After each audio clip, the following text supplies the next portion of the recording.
ফের বিহারে আক্রান্ত মুর্শিদাবাদের বেলডাঙ্গার এক পরিযায়ী শ্রমিক। প্রতিবাদে শুক্রবারের পর ফের শনিবারেও উত্তপ্ত হয়ে ওঠে বেলডাঙ্গা। বেলডাঙ্গা থানার মধ্যমপুরের বাসিন্দা আনিসুর শেখকে বাংলাদেশি সন্দেহে বিহারে মারধর করা হয় বলে অভিযোগ। প্রতিবাদে বেলডাঙ্গার বড়ুয়া মোড়ে পথ অবরোধ করে রাস্তায় আগুন জ্বালিয়ে বিক্ষোভ শুরু হয়। পুলিশ সুপার কুমার সানিরাজ সহ বিশাল পুলিশ বাহিনী ও র্যাফ নামে রাস্তায় লাঠিচার্জ শুরু করে পুলিশ। ধীরে ধীরে পরিস্থিতি স্বাভাবিক হয়, তুলে দেওয়া হয় অবরোধ।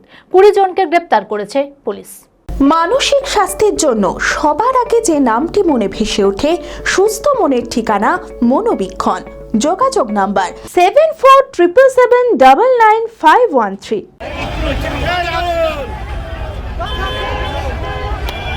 ঝাড়খণ্ডে কর্মরত পরিযায়ী শ্রমিক আলাউদ্দিন শেখকে হত্যার অভিযোগে শুক্রবার উত্তপ্ত হয়ে ওঠে বেলডাঙ্গা। রাস্তা ও ট্রেন অবরোধ করে বিক্ষোভ দেখায় গ্রামবাসীরা।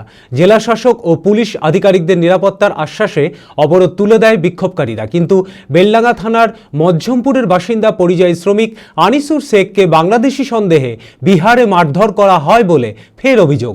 গুরুতর অবস্থায় বাড়ি ফেরে আনিসুর বর্তমানে মেডিকেল কলেজে চিকিৎসাধীন রয়েছে। এর প্রতিবাদে বেলডাঙ্গার বড়োয়া মোড়ে পথ অবরোধ করে রাস্তায় আগুন জ্বালিয়ে বিক্ষোভ শুরু করা হয়।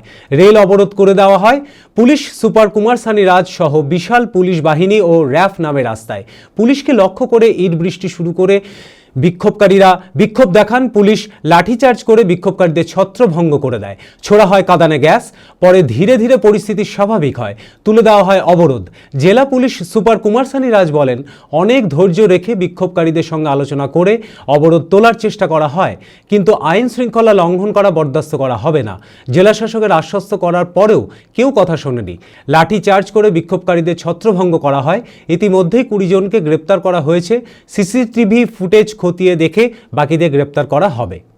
কিছু ইস্যু ছিল, কালকে আমরা অনেকটা কথা বলেছি, অনেকটা ধৈর্য রেখে কথা বলেছি, লেকিন সব জিনিসে না একটাই থাকে, মানে একটা লিমিট থেকে আমরা ওকে বরদাস্ত করতে পারবো না।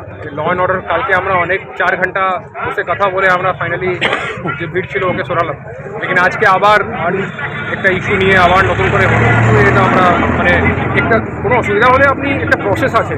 কালকে ডিএম সাহেব এসে হেল্পলাইন নাম্বার, তারপর যে ফ্যামিলিকে কিছু যে ভাতা ছিল কিছুদের জন্য রেলওয়ে বন্ধ ছিল।